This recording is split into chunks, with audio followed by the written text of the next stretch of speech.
I woke up today and I saw a Matt Couch tweet and Mike Adams and a couple of other people all at the same time were making a big talk about Patriot missiles and well, there's always been missile batteries around the White House. There's news articles go back as far as 2016 that'll tell you that, but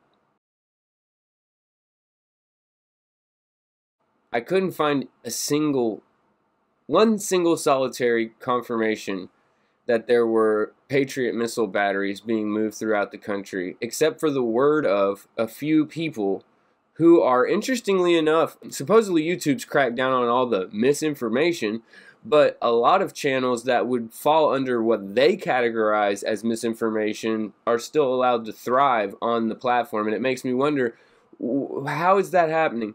And it seems to be more the channels that don't put up any research or any media articles or any evidence to the things that they're saying. It seems to be the channels that just get in front of a camera and make a bunch of claims and say that inside sources are telling them that. And it seems to be that more and more those are the only conservative type of voices that you see, and then everything else. And so it's made it look like this middle ground of conservative folks like myself that just want to report news, just want to, put my viewpoint out there to the world, don't have any violent tendencies or don't want to overthrow any governments. We just want to, take a look at the landscape and report it as we see it. That group of people was targeted and removed, not the people who are still talking about the anon and don't cite any sources and just sit there and go on and they're ex-intelligence officials a lot of times, and just, it's very bizarre to me that those channels are allowed to survive and thrive even, and they're promoted. And then you have the left or the mainstream that's allowed to survive. So you have, it looks like almost like there is no middle ground that's conservative in the digital world. In the real world, the people that you meet, many people that you meet throughout your day, conservative folks. Most people are conservative folks. But in this digital world, it's made it look like something that it's not. And it's done that primarily through promoting certain channels and not promoting others. I would say sometimes when I have a video that actually gets into the algorithm and gets 1,000 views, it kind of worries me, because I feel like at this point the reality is only letting forward things that it wants to let forward, something that feeds the narrative. So whether I'm knowingly or not, whether any YouTube creator is knowingly or not feeding the correct thing into the machine, that's what they're promoting. That's what the reality wants to be seen. And anything that doesn't fit into what the mainstream narrative wants seen, or the reality wants seen, the machine, those things are the things that are smashed and destroyed and disappeared. It's very interesting. But what I noticed among the Capitol Hill things is there's an effort to radicalize even further these regular folks that are just good, plain old, good-hearted Americans. And you can see it in a lot of different ways. How many arrests there have been by the FBI off of this one Capitol Hill incident, where you didn't have any real structured damage or anything, and yet you're having these publicized, very public arrests of folks, even though a lot of them end up being from, the Boogaloo Boys, who just recently said that they absolutely not are Trump supporters. They do not support any president. My name is Henry Locke. We are the Ohio Boogaloo. We are not a pro-Trump group. We are not a Biden group. We are completely politically unaligned today. And then you had the BLM guy that I showed you, and a lot of cops.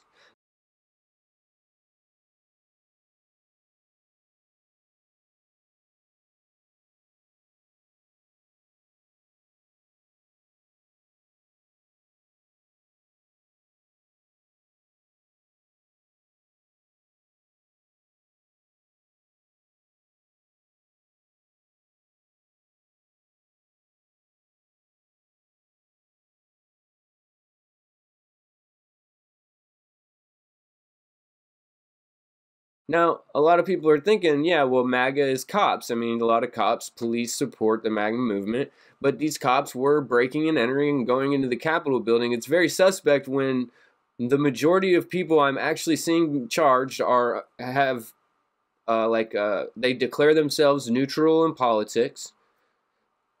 They were actively on the other side, or they were cops. And the people who used to be questioning of the fact that cops were getting arrested at protests, they're not questioning all these police being arrested or exposed during the Capitol Hill riots, which I find a little bit strange as well. But the answer to what is all of this about, I don't know. Nobody knows.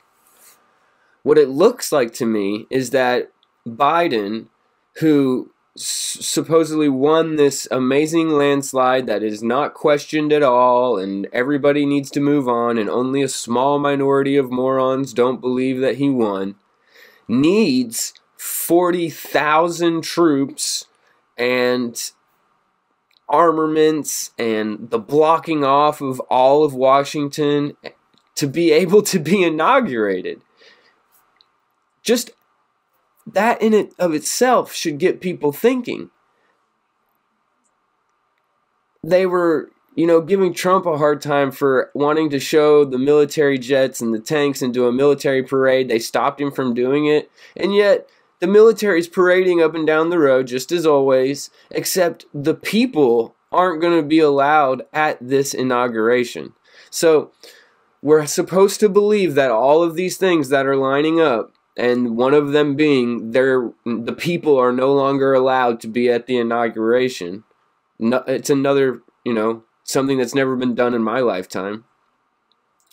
It doesn't mean anything. We're supposed to believe it just doesn't mean anything. And all of these troops and all of this stuff that's going on in D.C. is just because of what happened at the Capitol Hill riots. That's what we're supposed to believe. I'm having a hard time swallowing it. It seems to me like whatever did happen at the Capitol Hill situation, it has been used to foment division, specifically targeting what I would call the heartland of America, flyover country, good old boys. And I'm going to show you. There was recently a guy arrested at a checkpoint in D.C., and the way that the mainstream media reported it, and the situation the way it actually was, is very telling. And the police report itself is even telling. And so we're going to go through that. But anyways, guys, let's get into the actual episode. I love y'all. I'll do a live episode soon. Thank you so much. Now that the tip report has played all the way out, and they are moving into the final phase, which was stage 4 in the tip report, if you'll remember, the news media is moving on to demagoguing the MAGA movement, or whatever you want to refer to, the vast majority of middle America. The 70-some million people who voted for Trump. These people must be demagogued, must be made to look like extremists, and must be painted as people who need to be re-educated, right? We've seen that there's been calls to already do that, right? And so the Capitol Hill incident has been used for this more than anything, I would say. And just days after, and again, I said earlier, I don't know if it's because they believe their own nonsense or if they're just trying to make it look like this, but just days after, Capitol Hill has turned into a war zone. It's a bunker. And there's 40,000 troops there now, not 25,000 like the last time we talked about this. And there's reports of all different kinds of things that we're going to look at in Capitol Hill. So they really are on the edge. And you don't know if it's because they believe their own nonsense or if they're just doing this and it's all theater. Well, I mean, I'll take that back. It's all theater, but you just don't know who's acting and who is caught up in the show. So shortly after this, the reason why I'm saying all this is because this is what is on CNN. Now we're talking about domestic audience in the United States. And the challenge is going to be partially that, ISIS did not have a domestic constituency in the United States Congress. But there is... He's alluding to Congress people who are now in Congress as a constituency to terrorists, homegrown terrorists. That is the suggestion. Never mind the fact that we could say maybe ISIS never had representatives, but the Muslim Brotherhood definitely did.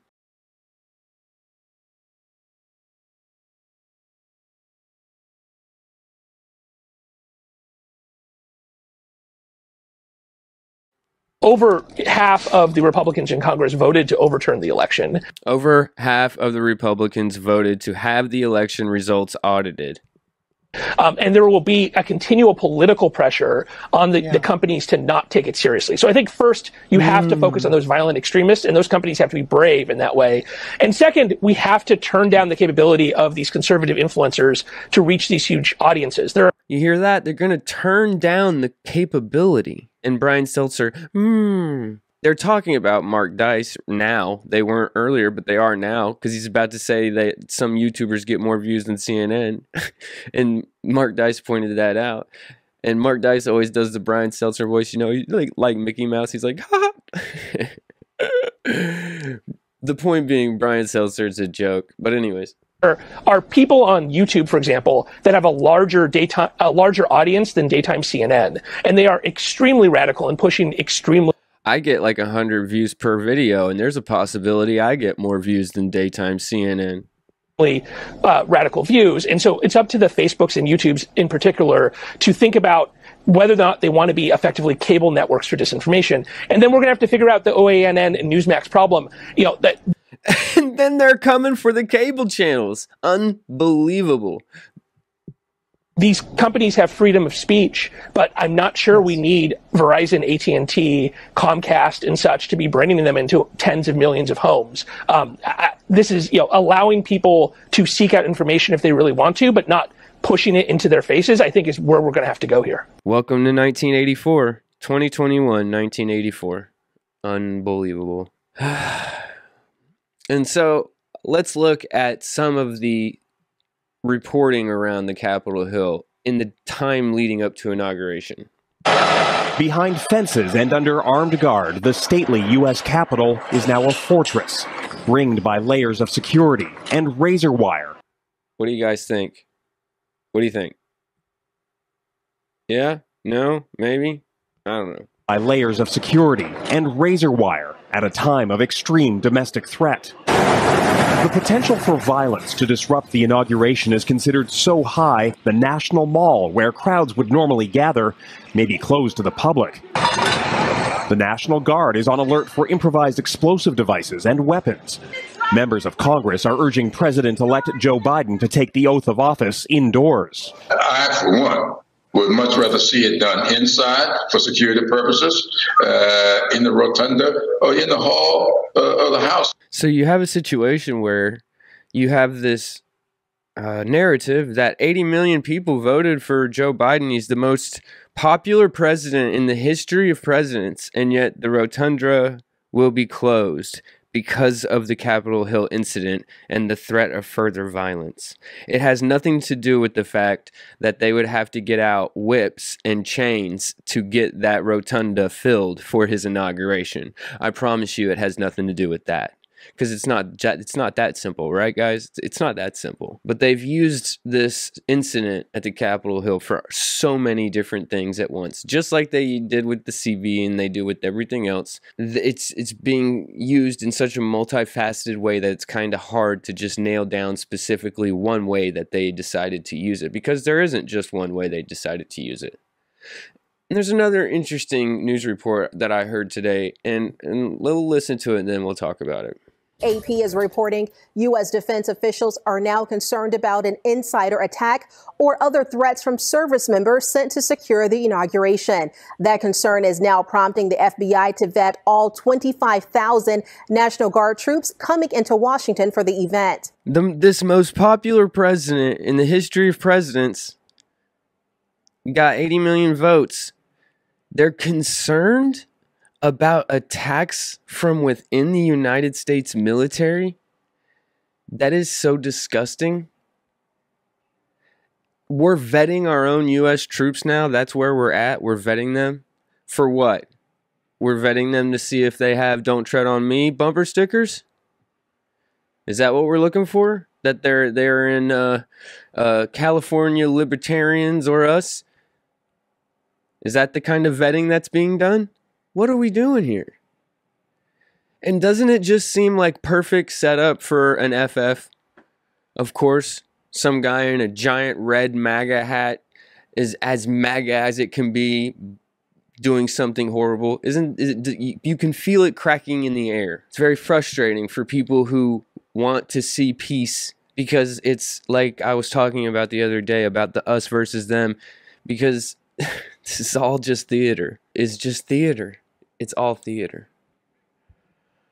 When you really think about them looking into the backgrounds of the military, because obviously the military and the police all backed Trump, except for very few exceptions at the very top. Biden had no support from the police unions. It really makes you wonder why they need all this extra security to inaugurate the most popular president ever voted for. I mean, there should be nothing to worry about. Well, now this Capitol Hill incident's happened, and a lady was shot, and a bunch of people got arrested over the next few days because a laptop was stolen, and she was trying to sell her laptop to the Russians, of course. And some Democrat lawmakers who had to huddle in the corner with some Republican lawmakers who refused to wear a mask got the CV, and so now they're mad. And no, I'm not joking. These are the stories that are coming out of this Capitol Hill incident. It's so freaking bizarre. And we'll go through all of that, I promise. But I want to get back to the point. I have a hard time putting all this stuff and getting it linear, guys. So just try to follow with me, okay? So it's all theater. Biden, the most popular president on earth, needs 40,000 National Guard and God knows what else. Nobody's allowed on the rotunda. Nobody's allowed to be at the inauguration. I'll tell you this, they said it could possibly be closed. I'll tell you why. Because if it looks like on the day of inauguration that there's only 4 people there with their cars ready to honk the horns at Joe Biden during his inauguration, then they're going to say it's closed. If 10 million people show up to sit on the rotunda, of course it will be open. So you know that it will be closed. So you have all of this theater that's going on. It's all frustrating me. You have all these multifaceted ways that the Capitol Hill incident is being used. And it's actually going on at Capitol Hill. I want to show you some footage from Twitter that's been on Twitter throughout the day, where people in Capitol Hill are also they're having games played with them, okay? Of the U.S. Capitol Police Audible Emergency Notification System. I repeat, this is a test of the U.S. Capitol Police Audible Emergency Notification System. So you have these troops in formation marching up and down the streets. You have checkpoints at places where people who've never had to go through a military checkpoint in their life are having to do that just to go to work. And at Capitol Hill, you have them testing the giant Capitol Hill emergency broadcast system throughout the day-to-day in these empty streets. It's really quite bizarre, and it's unsettling to people who wouldn't be able to, kind of handle these kinds of things. And then later on in the day, there's a bunch of black smoke that comes up over the Capitol, and then they have to use the emergency broadcast system that they were testing earlier in the day. They use it for this evacuation.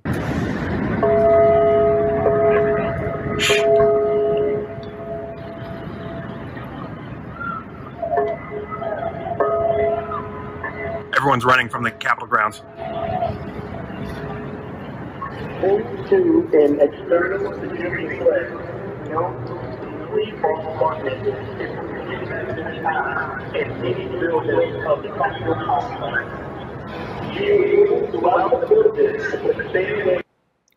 So they test the emergency broadcast system, and then there's a black smoke, and then they use the emergency broadcast system. It's all on the same day. People being scurried out of the Capitol building. Oh my God.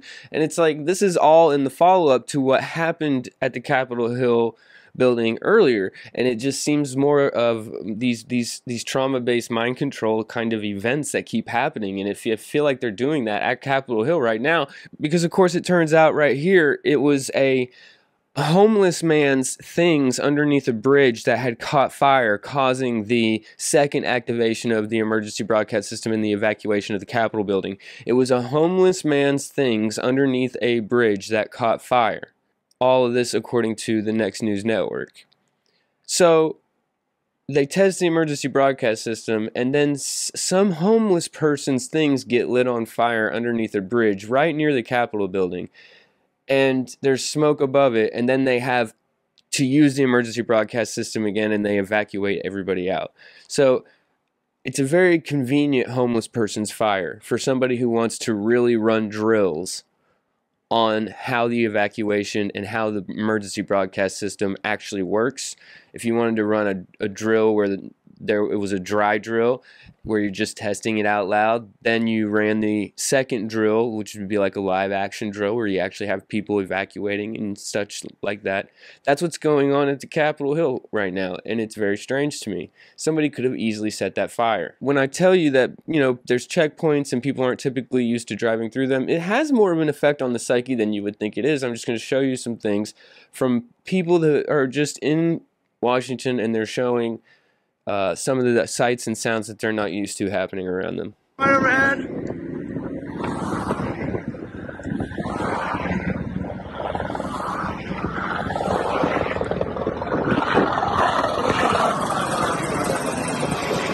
not Marine 1.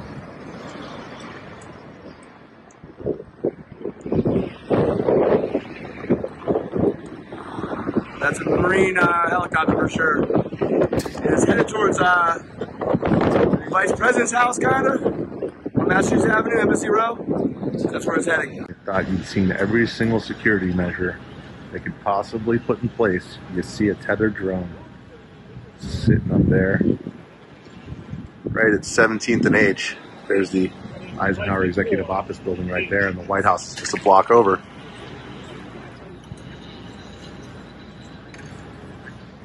Certainly the first drone I've ever seen flying outside the White House.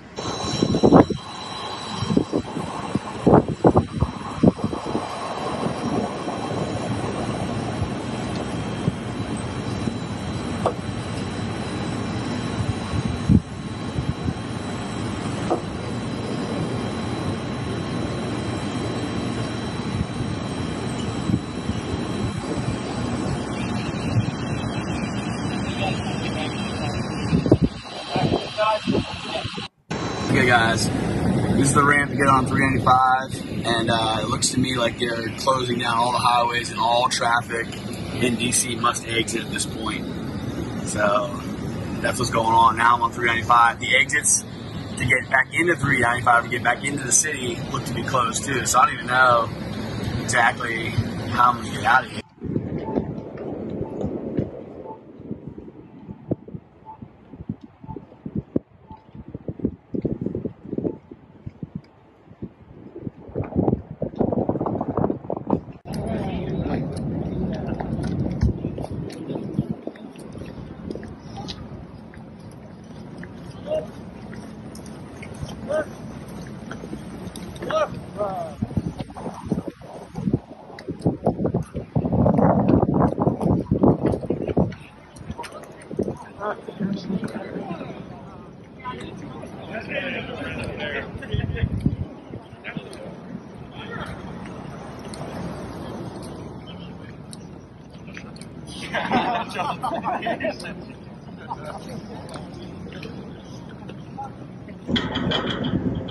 You don't mind if we take photos?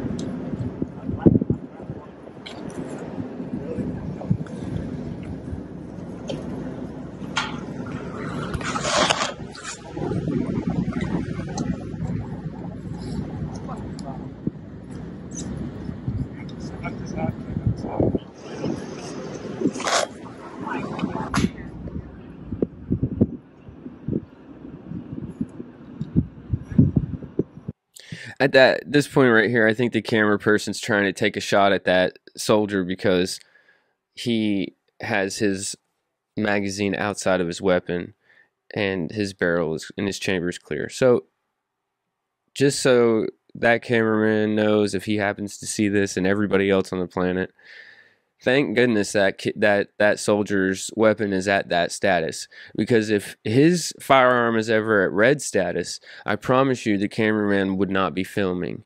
It's a good thing that the soldiers that are standing there protecting those monuments are not locked, ready to fire. It's not a funny thing.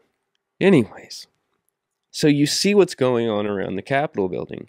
The differences in the way that they're being portrayed. I mean, let's say they're not doing anything different this inauguration than they have for every other inauguration, which is patently false.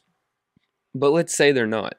They're just showing us the preparation that happens leading up to it that they normally don't show us, right?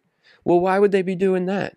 Why is it that we're getting all of this coming out of Capitol Hill? And why is it right after this Capitol Hill incident?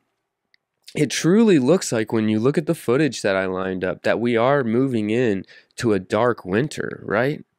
Like, Biden's going to be inaugurated in some building, and it's going to be broadcast in TVs to an empty field, and people will see it on their televisions, and we'll just enter into this dark winter of mandatory masks and mandatory lockdowns and basic income. And it just seems like, you know, it all starts with these. It starts with the way we're looking at the inauguration.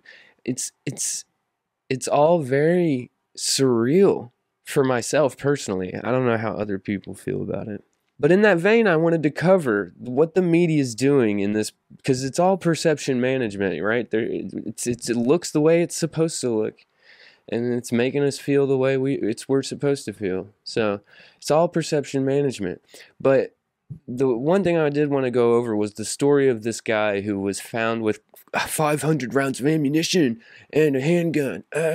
And because this story really grinds down at the very point, at the heart of the matter of what I'm trying to say about who the media has chosen to really take and radicalize and marginalize in the future. Before we get into the guy who got arrested at the checkpoint and the media's coverage of that, more importantly, I did tell you I was going to show you a couple of things because they were real headlines. Here's the one I was talking about. Democrats infected with CV following siege on Capitol, furious at maskless Republicans. And here you see your obligatory tariff shot. And down here you have a really good quote. "It's more than arrogance, it's more than contempt," said Schindler, Democrat, Illinois. "It's a desire to cause injury to others is the only way I can describe it." So those guys refusing to wear masks while they're locked inside of the Capitol building is a desire to cause injury to others.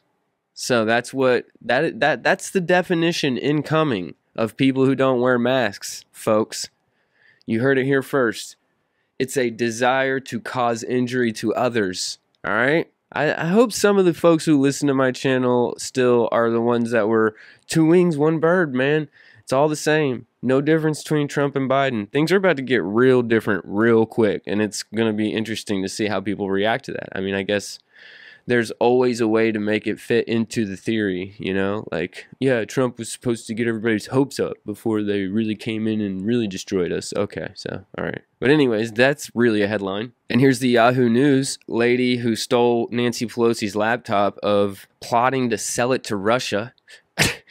And see, this is the thing that started really turning me off to some of these other channels that are really going on somewhere else with this, is because I had been following this story from another angle for a little while, and I started hearing it come into these community channels and talk about, oh, well, Nancy Pelosi's laptop was seized by agents, and it's being deconstructed as we speak. You know, making it sound like SEAL Team 10 went up in there and got Nancy Pelosi's laptop and was handing it over to Bill Benny to be completely broken down and be the key to the whole jigsaw puzzle. Okay? I didn't see it as that way. It didn't come off that way to me. And it's been multiple things that these channels that have been talking about stuff like that have been talking about. Multiple things like that. It's just a personal opinion. I want you guys to watch whoever you want to watch. just be careful. Yeah, so you had the alternative media saying that the laptop has been captured by white hats and is being deconstructed as we speak. In the meantime, you have the mainstream media saying another line of bullcrap that the girl who took it was going to sell it to Russia. Okay, and so so here's the title: Riot suspect accused of plotting to sell stolen Pelosi laptop to Russia. Okay. A Pennsylvania woman accused of being one of the Capitol rioters told a former, quote, romantic partner, close quote, that she planned to steal a laptop computer from House Speaker Nancy Pelosi's office and sell it to Russian intelligence, court documents reveal Monday. So, this lady's ex says that she was going to steal Nancy Pelosi's laptop and sell it to Russia. The woman, Riley June Williams, they love handing out those three names, 22, was on the run, charged with disorderly conduct on Capitol grounds with the intent to disturb a session of Congress and other charges after her former flame turned her in. Williams is not in custody, a federal law enforcement officials said Monday afternoon. Williams's ex, who was described in Special Agent Jonathan Lund's charging document as Witness 1, called the FBI and said she, quote, intended to send the computer device to a friend in Russia, who then planned to sell the device to the SVR, Russia's Foreign Intelligence Service. Wow, she sure told her ex a lot.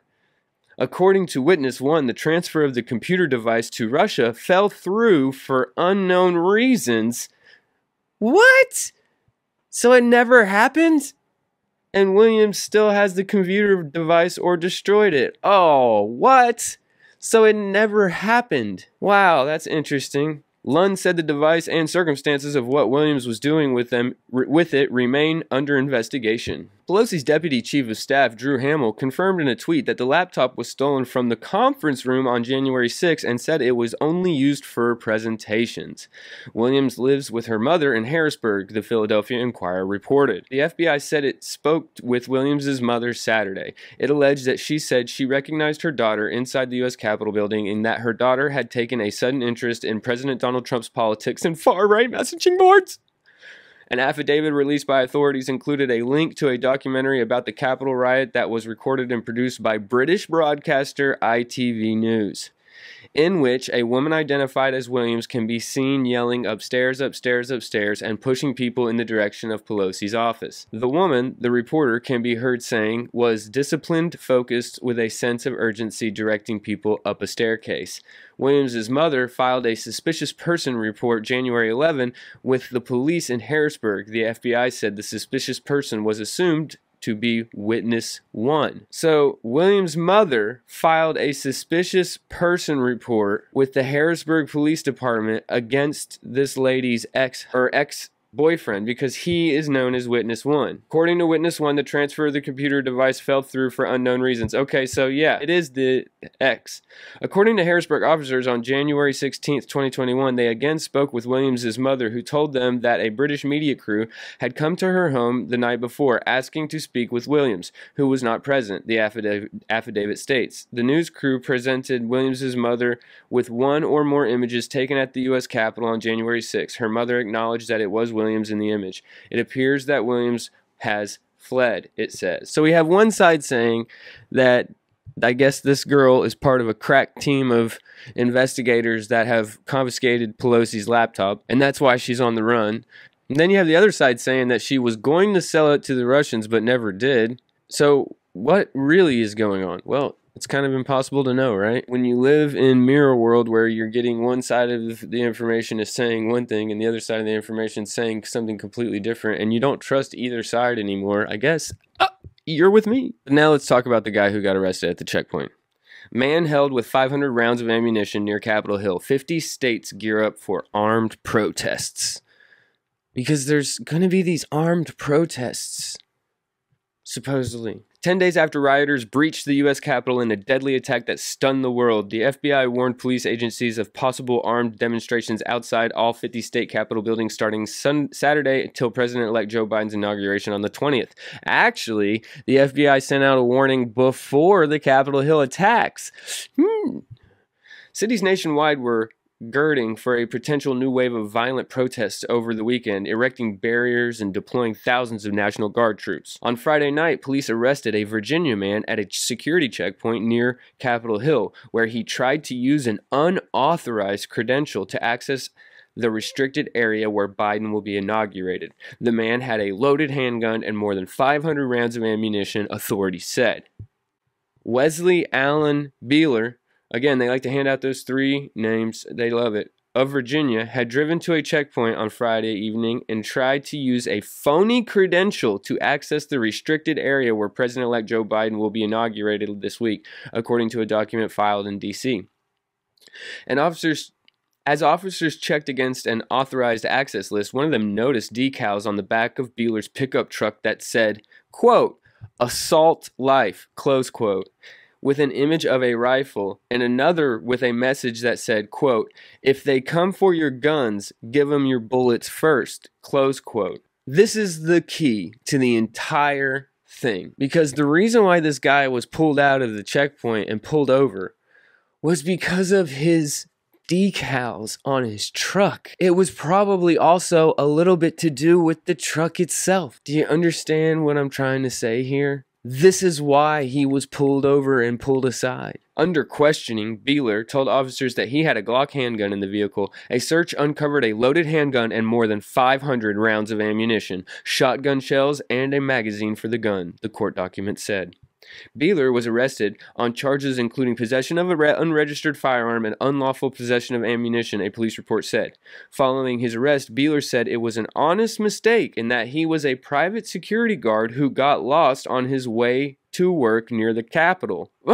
Michigan, Virginia, Wisconsin, Pennsylvania, and Washington were among more than a dozen states that activated their National Guards to strengthen security. Meanwhile, downtown Washington, D.C. was virtually empty, with streets near Capitol closed and the battalions of camouflaged National Guard soldiers taking up positions across the city center. So it goes on into Biden's inaugural day and what he plans to do his first day in office about rolling back some of Trump's executive orders, just like Trump rolled back a bunch of Obama executive orders. It doesn't matter, but for some reason we're talking about that now. Meanwhile, Washington was under a state of high alert after January 6th incident.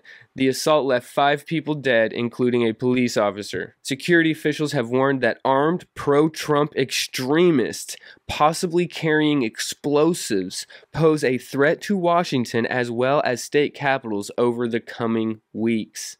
Wow. Thousands of National Guard troops have been deployed to Washington and the streets have been blocked off downtown with concrete barriers. Ladies and gentlemen, Golf Today. An out-of-state private security guard, unaware of local gun laws, was arrested at an inauguration checkpoint in Washington, D.C. after Capitol police officers searched his truck and found an unregistered firearm and more than 500 rounds of ammunition. What prompted the police stop the man was when he was presented an unauthorized inaugural credential, meaning he was not authorized to enter the restricted area. However, establishment media outlets pounced on the opportunity to fearmonger the public spooked by right-wing militants in the wake of the Capitol Hill riot, claiming that the security guard used forged clearance. 31-year-old Wesley Beeler in Front Royal, Virginia, was taken into custody at approximately 6:30 p.m. Friday after he tried to drive his white Ford F-150 pickup truck through the security perimeter checkpoint at the intersection of North Capitol Street Northwest and East Street Northwest, court documents cite. And here's the police report itself, where you can see the police officer literally noted, while RO was attempting to gather further information, assisting officer so-and-so observed several firearm-related decals on the rear windshield, assault life, with pictures of a rifle, and another, if they come for your guns, give them your bullets first. AO attempted to ascertain from D1 if there were anything in the vehicle that would harm the officers. So it was the decals on his truck. It's also something else. We'll get, it's coming. In an interview with the publication, Beeler insisted that he is actually a security contractor hired by MVP Protective Services firm for an inauguration security gig over 2 weeks. Beeler maintained that the situation was caused by his lack of knowledge about the city's gun laws. He forgot that his firearm, which does not require a license under Virginia law, would be illegal in D.C. It was a misunderstanding thinking that I was some sort of domestic terrorist because I'm not, he told the outlet. I'm a guy trying to do his job, and I honestly made a mistake for getting my firearm in my truck and not turning around. Beeler was working in the area between the Washington Monument and the Capitol building, protecting media equipment alongside at least 20 other security guards with the same credential and a 2021 inaugural pre-event pass. He could not support his claims about the inaugural clearance and his employment with any documentation because the Capitol Police confiscated his credentials. Well, he also mentioned that he and other security guards had showed that credential to Capitol Police and National Park Service officers for the past few days without issue. Other people have this credential. I was the only one who forgot to take his firearm out of the truck, he recounted. It's a 1099 job. You get paid at the end of the gig, Beeler explained. It was going to be a fast $3,000. You work 16 days, that's it. Beeler's father, Paul Beeler, verified to the Washington Post that his son had been supplying security near the Capitol for the past several evenings, commuting about 70 miles to D.C. from Front Royal, Virginia. So halfway through his trip, 35 miles, he realized he still had his handgun in his truck, and instead of turning around and taking it home, he just went to work. Numerous security assignments in the past included working as a corrections officer and securing Saudi embassy property. A spokeswoman for Allied Universal Security Services confirmed that Beeler had worked for a smaller security company it acquired. His father corroborated that it would not be out of the ordinary for Beeler to carry guns and ammunition with him. Those are things he needed for his armed security work.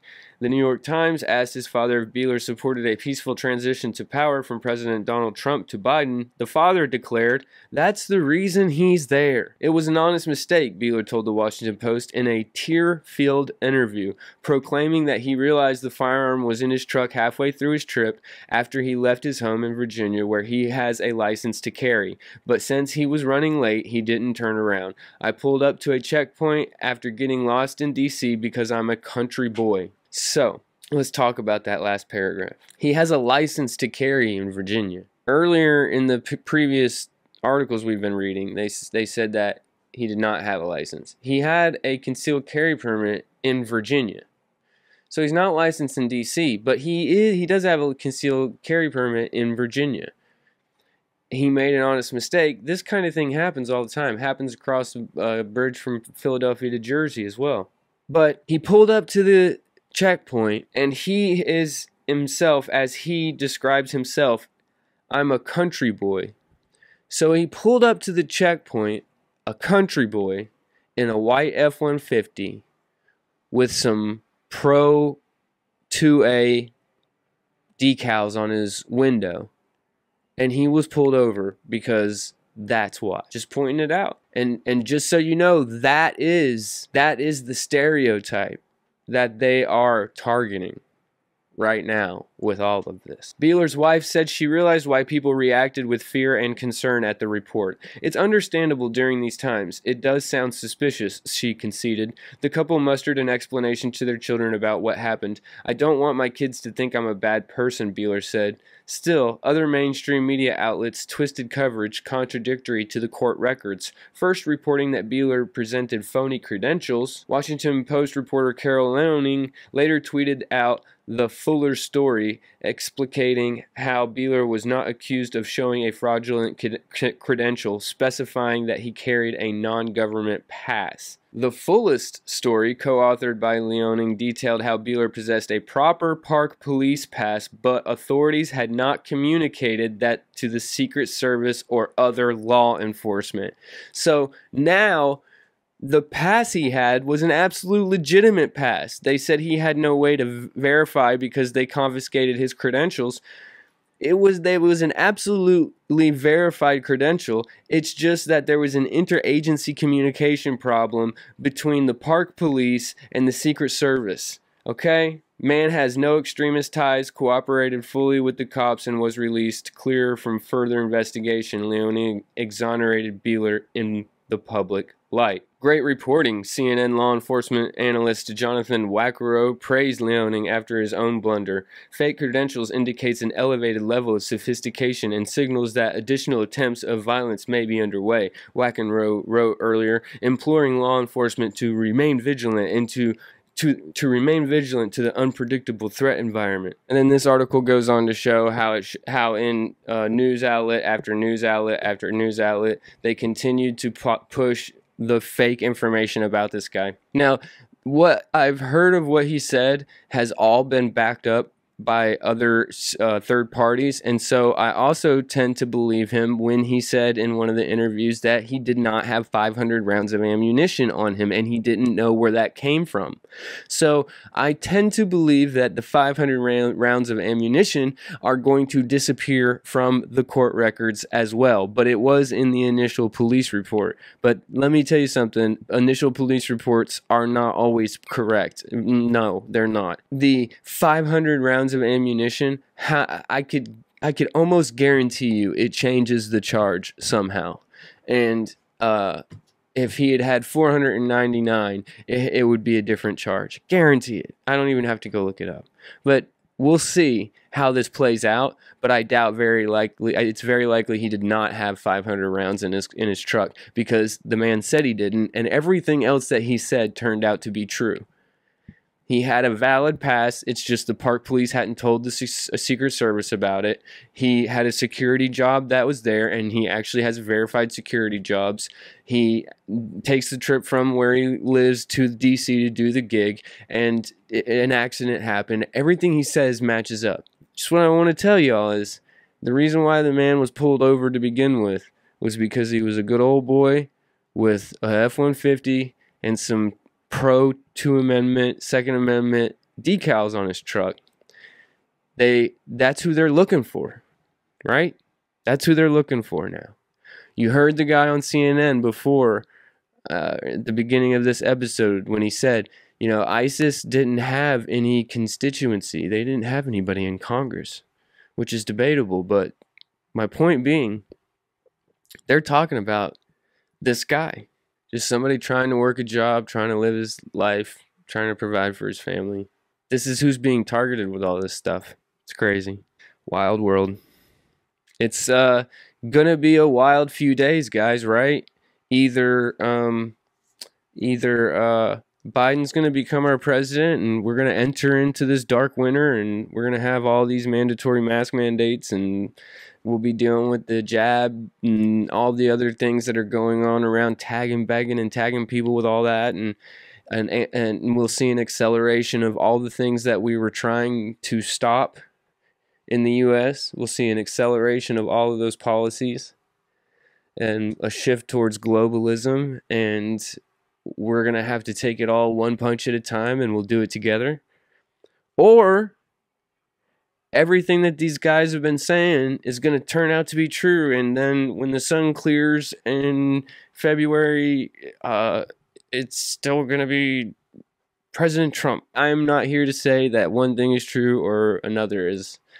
We all have our personal beliefs, we all have our opinions, and we all see our own perceptions. And to be honest with you, I don't hold people's perceptions against them, because everybody's perception is so jacked up in this country because of different programs and because of even some organic perception mismanagement and management, that you can't fault people for being confused in this cesspool that is America right now. I hope we didn't tar an innocent man a terrorist. Well, you did. You did, buddy. And there's every reason to believe that this will continue. For as long as I'm on this platform, I'm here, guys. I'm going to go live in another couple of days. I'm going to try to do it at the same time, 10 o'clock. If you guys have a better time, let me know in the comment section. Also, I have a DLive account. If I do get banned from YouTube, I will go be live streaming on that DLive account. So that's where you'll be able to find me live streaming, and I will upload my videos to BitChute if the worst happens here. Remembering that I am on 2 strikes, and I do the best I can to avoid them. So we'll, just see where it lands us. But I love you guys. Keep your head on a swivel. It's a very crucial week coming up. Be safe. Keep your family safe. Love y'all. Peace. For anybody who's still here, give you a little hint into what we're going to be getting into in the upcoming weeks.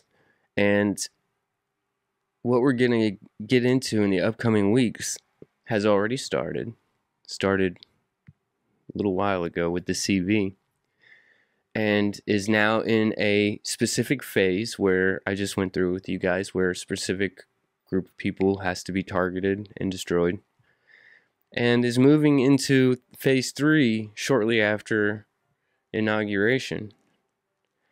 And it involves this patent owned by Bill Gates and other Microsoft cohorts, patent number 2020-060606. You can't make this shit up. Cryptocurrency system using body activity data. We're going to go all over this. And we're going to go into a whole lot of things surrounding this. But the mainstream, or what the average person would tell you reading this patent, is that this is a future idea where there's a cryptocurrency that's mined by people doing exercise.